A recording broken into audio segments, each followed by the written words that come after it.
नमस्कार। आज हम मानव वातावरण समायोजन में जनजातियों के बारे में अध्ययन कर रहे थे। उसी श्रृंखला में हमने एस्किमोज के बारे में देखा था, बुशमैन के बारे में पढ़ा। आज हम पिग्मी जनजाति के बारे में बात करेंगे। ये जो जनजातियां हैं वो अलग अलग वातावरण में रहती है। जैसे एस्किमोज जो हैं वो टुंड्रा प्रदेश के ठंडे वातावरण में रहते हैं, उसके अनुसार वे वातावरण से समायोजित है। बुशमैन जो है वो अफ्रीका जो कालाहारी मरुस्थल जो है यानी मरुस्थलीय जो दशाएं थी उन दशाओं से समायोजित होकर अपने जीवन यापन या जो अपनी संस्कृति बनाए हुए हैं। इसी में तीसरी जो जनजाति है पिग्मी जनजाति, जिसके बारे में हम आज अध्ययन करेंगे। पिग्मी जनजाति जो है विषुवतरेखीय वन जो है उनमें निवास करती है, और ये क्योंकि विषुवतरेखा पर निवास करती है तो उसी प्रकार की, या ऐसा कहे कि भूमध्य रेखीय जो जलवायु है, जो गर्म एवं आर्द्र जलवायु है, इसमें किस प्रकार से ये जनजाति समायोजित है, किस प्रकार से अपना जीवन यापन करती है, अपनी सांस्कृतिक अक्षुण्णता को बनाए हुए हैं, और उनकी क्या क्या शारीरिक विशेषताएँ हैं, आर्थिक जो इनका संगठन वो किस प्रकार का है, सामाजिक संगठन किस प्रकार का पाया जाता है। तो आज इनके बारे में हम अध्ययन करेंगे। पिग्मी जनजाति के बारे में यदि बात करें तो पिग्मी जनजाति के लोगों को सर्वाधिक आदिकालीन मानव कहा जाता है, यानी कि सबसे पुरानी जनजाति इनको माना जाता है। स्वाद आदिकालीन कहने का मतलब ये है कि ये जो हमारी सभ्य संस्कृति है उससे कोसों दूर है, और उसी आदिम संस्कृति में आदिम अवस्था में आज भी जी रहे हैं। विकास की धारा से ये जुड़े हुए नहीं है, किसी प्रकार का विकास यहाँ देखने को नहीं मिलता, या यूँ कहें कि ये जो वर्तमान जो आधुनिक जो सभ्यता है उसके बारे में इनको कोई जानकारी नहीं है, उसका प्रभाव इन पर नहीं पड़ा है। पिग्मी मानव जाति के लोग अत्यंत सरल लोग हैं।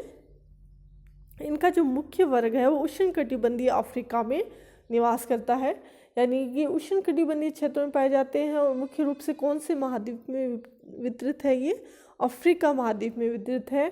यदि जनजातियों से रिलेटेड क्वेश्चन आते हैं उनमें यदि पूछा जाए तो पिग्मी जनजाति जो है मुख्य रूप से कौन से महाद्वीप में निवास करती है, तो उसका आंसर होगा अफ्रीका महाद्वीप।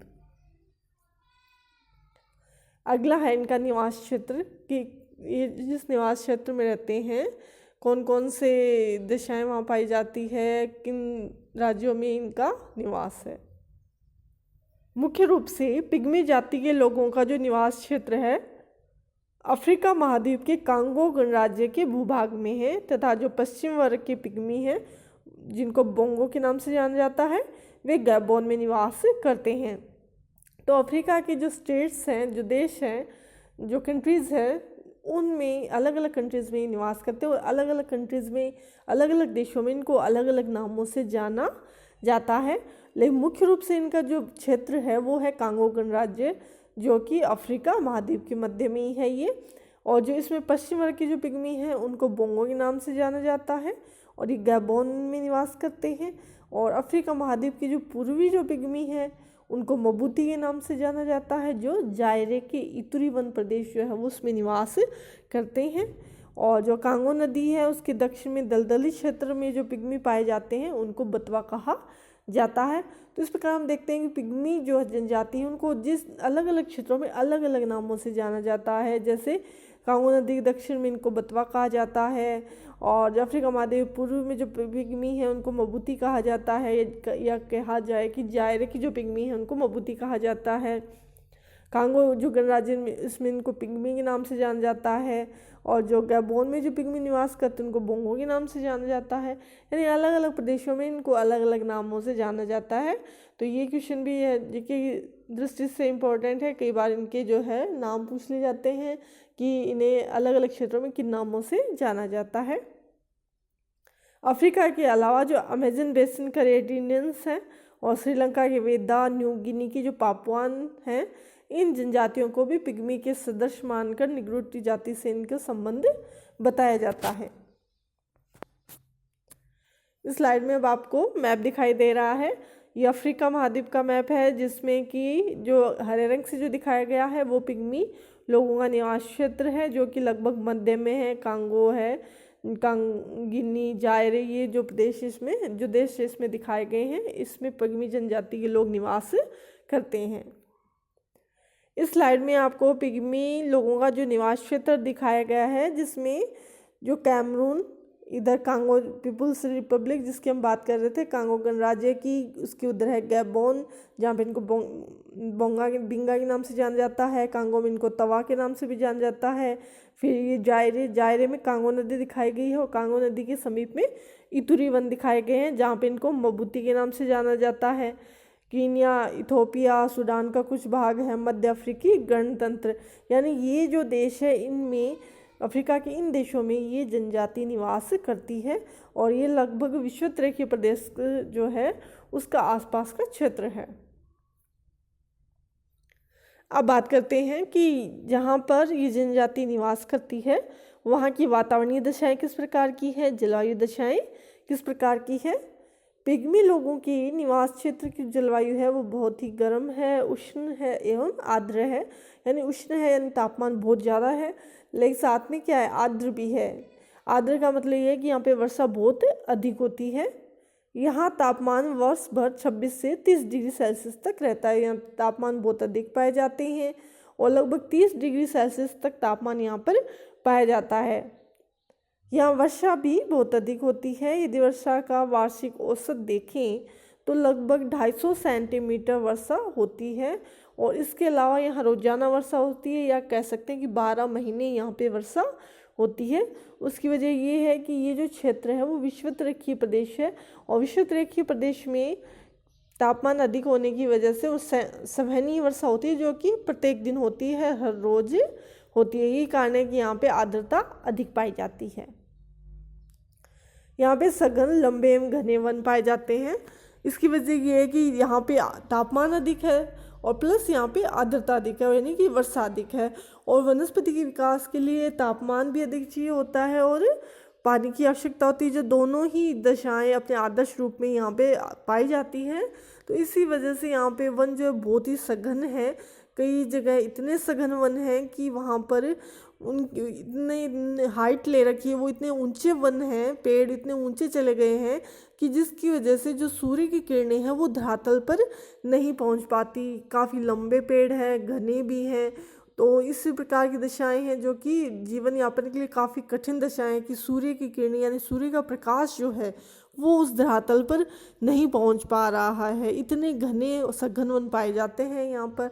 इसके अलावा इन वनों में अनेक प्रकार के जानवर पाए जाते हैं, जहरीले जीव जंतु है, कीड़े मकोड़े यहाँ पे पाए जाते हैं। और इस वजह से क्या है, इनकी जनजातियों की जो आयु है वो भी अधिक नहीं हो पाती, क्योंकि इनकी वजह से महामारियां जो है वो फैली रहती है। क्योंकि तापमान भी अधिक है और वर्षा भी अधिक होती है, तो ज़्यादा आर्द्रता और अधिक तापमान की वजह से यहाँ पे बहुत सारी बीमारियां फैली हुई रहती है, और जिनसे बचाव के लिए इनके पास कोई उपाय नहीं है। विकास इतना इन्होंने किया नहीं है, आधुनिक सभ्यता के संपर्क में ये आते नहीं है, जिस वजह से इनकी औसत आयु है वो भी काफ़ी कम है। अब बात करते हैं इनके शारीरिक संगठन की। शारीरिक संगठन किस प्रकार का है इनका जो कद है वो काफ़ी छोटा होता है। इनकी जो लंबाई लगभग 1.33 मीटर से 1.49 मीटर के मध्य होती है, यानी ज़्यादा अधिक ऊंचाई नहीं हो पाती। इनका रंग जो है वो पीलापन लिए हुए गहरे भूरे रंग का होता है। इनके जबड़े बाहर की ओर निकले हुए, नथुने चौड़े एवं नाक चपटी, बाल छल्लेदार होते हैं। पिग्मी बड़े बलवान, निर्भीक एवं साहसी होते हैं, यानी स्वभाव से ये काफ़ी निर्भीक और साहसी होते हैं। इतनी कठोर दशाओं में ये रहते हैं, और ये लोग पेड़ों पर चढ़ने में काफ़ी चतुर होते हैं, लेकिन स्वभाव से संकोची एवं बाहरी लोगों के प्रति संकालु होते हैं, बाहरी लोगों से ये नहीं मिलते हैं। अगला है भोजन।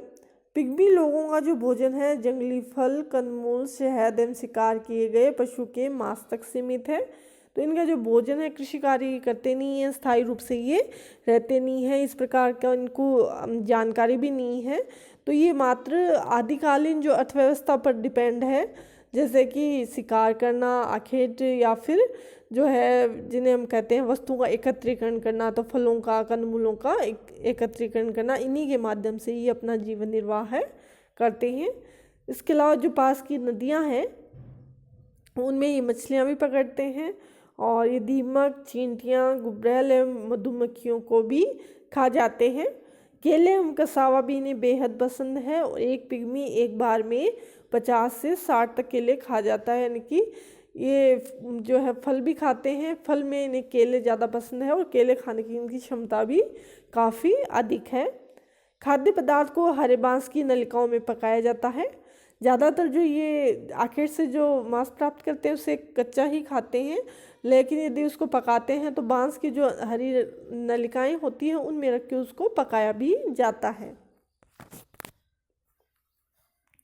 आगे आखेट जो इनकी जो अर्थव्यवस्था का या इनके जीवन का एक प्रमुख अंग है। इन लोगों का जो जीवन यापन है वो आखेट के द्वारा ही होता है, शिकार के माध्यम से। ये लोग शिकार करते हैं और नदियों में मछलियाँ पकड़ते हैं। छोटे जीवों का शिकार कर एक व्यक्ति द्वारा कर लिया जाता है, और जब विशालकाय जानवर जैसे हाथी का शिकार करना होता है तो इसके लिए ये लोग समूह में शिकार करते हैं। इसके लिए वनों में गड्ढे खोद देते हैं, जिन पे पत्ते डाल देते हैं, घास फूस डाल देते हैं, और जब जानवर वहाँ से गुजरता है तो उसको वो गड्ढा दिखाई नहीं देता, जिस वजह से वो जानवर उस गड्ढे में गिर जाता है। और जैसे ही वो जानवर उस गड्ढे में गिर जाता है तो तीर कमानों से, भालों से उसको मार देते हैं। इस प्रकार से ये शिकार करते हैं। इसके अलावा पिग्मी काफ़ी चतुर होते हैं। इनको कई जानवरों की जो बोलियां भी आती है तो उन जानवरों की आवाज़ निकालते हैं, जिसकी वजह से अन्य जानवर वहाँ पर आ जाते हैं। तो इस प्रकार से जानवरों को फंसाकर भी शिकार किया जाता है। अगला वस्त्र जो है वो किसी भी प्रदेश में उस वहाँ की जलवायु पर डिपेंड करते हैं। जैसी वहाँ की जलवायु होगी वैसे ही वहाँ पे वस्त्र पाए जाएंगे। तो यहाँ पे तापमान बहुत अधिक होते हैं, आर्द्रता बहुत अधिक है, तो ऐसी स्थिति में जो वस्त्र जो है वो अधिक ये जनजाति प्रयोग में नहीं लेके आती। मात्र कुछ ही वस्त्रों का प्रयोग किया जाता है, या ये कहा जाए कि ये लगभग अर्धनग्न अवस्था में रहते हैं। ये अपने शरीर पर छाल या ताड़ की पत्तियों का यूज़ करते हैं, और जो स्त्रियां हैं वो बांस का प्रयोग कंघी के रूप में करती हैं। अगला आवास। इनका जो निवास गृह है वो अस्थायी होता है, क्योंकि आखेट पर डिपेंड होते हैं, और आखेट की जो आखेट के अनुसार या फिर ये कहें कि उसकी खोज में ये काफ़ी दूर तक चले जाते हैं, तो ये स्थायी निवास बहुत ही कम बनाते हैं। और ये जंगली जीवों से सुरक्षा के लिए झोंपड़ियाँ बनाते हैं, लेकिन वो भी पेड़ों पे यानी काफ़ी ऊंचाई पे बनाई जाती हैं। और झोंपड़ियों को बनाने के लिए अपने वातावरण पे यानी कि अपनी जहाँ वे रह रहे हैं वहाँ से उन्हें जो स्थानीय सामग्री प्राप्त होती है उसी से वो टहनी जो है वो झोंपड़ियाँ बनाते हैं। जैसे हमने देखा था एस्किमोज है, उनकी स्थानीय सामग्री से उन्होंने भी इग्लू का निर्माण करते हैं, यानी बर्फ़ से इग्लू का निर्माण करते हैं। तो उसी प्रकार से पिग्मी जनजाति भी टहनियाँ, पत्ते, घास फूस, क्योंकि वहाँ पे पेड़ पौधे का विकास काफ़ी अधिक हुआ तो इन्हीं की सहायता से झोंपड़ियों का निर्माण करते हैं। क्योंकि झोंपड़ियाँ हैं वो काफ़ी ऊंचाई पे होती है, तो इसके लिए बांस की सीढ़ियों का निर्माण भी किया जाता है। पिग्मी अपनी झोंपड़ी मधुमक्खी के छत्ते की भांति गोलाकृति में बनाते हैं। झोंपड़ी का दरवाज़ा बहुत ही छोटा रखा जाता है। झोंपड़ी का जो दरवाज़ा बहुत काफ़ी छोटा होता है ताकि कोई जंगली जानवर उसमें घुस ना सके, और उसमें जो है पेट के बल रेंग कर जाना होता है। अगला औजार या उपकरण की ये शिकार के लिए या अन्य कार्यों के लिए कौन कौन से औजार काम में लाते हैं, उपकरण काम में लेकर आते हैं। पिग्मी जनजाति के पास में शिकार करने के लिए कई प्रकार की भाले, तीर कमान का यूज़ करते हैं। ये मछलियों पकड़ने के लिए जाल रखते हैं। जो बांस की लकड़ियाँ हैं उससे टोकरियों का निर्माण करते हैं। सब्जी पकाने के भी बर्तन होते हैं इनके पास।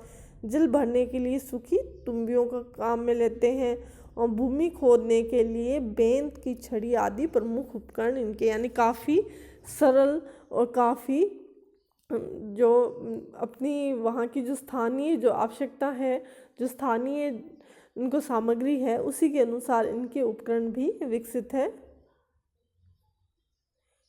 अगला व्यापार। पिग्मी जनजाति के लोग आधुनिक सभ्यता से संपर्क नहीं रखना चाहते, तो जिस वजह से ये व्यापार अधिक नहीं करते। ये मात्र अपने जो बंटू कृषक जनजाति है, जो इनके पड़ोसी हैं, उन्हीं से व्यापार करते हैं। और वह व्यापार भी मौन है, यानी कि उसमें आपस में मिलते नहीं हैं ये लोग। इसके लिए ये लोग रात में जो बंटू कृषक पड़ोसियों की जो बस्ती, उसमें निश्चित स्थान पर मांस या अन्य सामग्री रखाते हैं, और दूसरे दिन उसी स्थान पर इनकी आवश्यकता के अनुसार, क्योंकि वो कृषक जनजाति है बंटू, तो वो कोई ना कोई कृषि उपज वहाँ पे रख देते हैं और जिसे ये उठाकर ले आते हैं। तो ये दोनों समूह हैं वो काफ़ी समय से इस प्रकार का व्यापार कर रहे हैं। तो ये एक दूसरे की आवश्यकता भी जानते हैं, उस आवश्यकता के अनुसार सामान रख दिया जाता है। लेकिन इनके मध्य का जो व्यापार है वो एक विशिष्ट है, क्योंकि ये मौन व्यापार है जिसमें ये लोग आपस में कभी मिलते नहीं हैं, लेकिन ये एक दूसरे की आवश्यकताओं को जानते हैं। अगली इनकी सामाजिक व्यवस्था, समाज किस प्रकार का है। ये लोग प्रकृति पूजक हैं, यानी कह सकते हैं कि प्रकृति में जो भी वस्तुएं, चाहे पेड़ हैं, पेड़ पौधे हैं, या अन्य कोई भी जो वस्तुएं हैं या जो इनको प्रकृति में दिखाई देता है, उन सभी की ये पूजा करते हैं, उनसे ये डरते हैं, प्रकृति से ये काफ़ी डरते हैं। ये लोग अंधविश्वासी होते हैं, भूत प्रेतों में इनका विश्वास है। तो इनकी जो संस्कृति है वो अभी तक आदिम कालीन अवस्था में है। ये लोग जादू टोने में भी काफ़ी विश्वास करते हैं। इस संस्कृति की एक विशेषता ये है कि इन लोगों को नाचने गाने का बहुत शौक है, जिसके लिए रात भर ये लोग नाचते रहते हैं। यानी कि अपनी जो संस्कृति में जो नाचने का जो उत्सव है वो इनके विशिष्ट है। इनकी कोई विकसित सामाजिक व्यवस्था नहीं है। ये लोग प्रकृति के दास है, प्रकृति जैसे इनको रखती है वैसे ये रहते हैं। प्रकृति में किसी प्रकार की परिवर्तन की कोशिश इन्होंने अभी तक नहीं की है। आधुनिक समाज से संपर्क, किस प्रकार से ये आधुनिक समाज से मिलते हैं या इनका प्रभाव है या नहीं।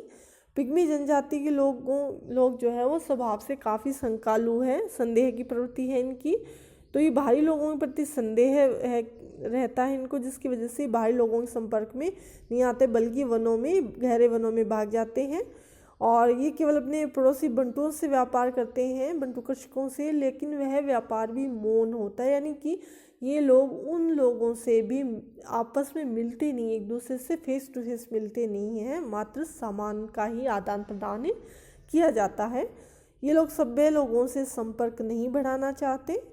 इनका जीवन यापन जो है वो काफ़ी कठोर है। जिन प्रदेश में ये रह रही हैं वहाँ पे बहुत अधिक तापमान है, और इसके अलावा बहुत अधिक आर्द्रता है, पेड़ बहुत ही सघन है, जहरीले जीव जंतु पाए जाते हैं, विकास इनमें हुआ नहीं है, विकास से ये जो है अछूते रहे हुए हैं, लेकिन फिर भी ये प्रकृति से समायोजित है। अपनी जो उनकी जो अर्थव्यवस्था, सामाजिक व्यवस्था इन्होंने प्रकृति के अनुसार ढाल रखी है, और जो अपनी आदिम संस्कृति की जो अक्षुण्णता है उसे ये आज तक बनाए हुए है।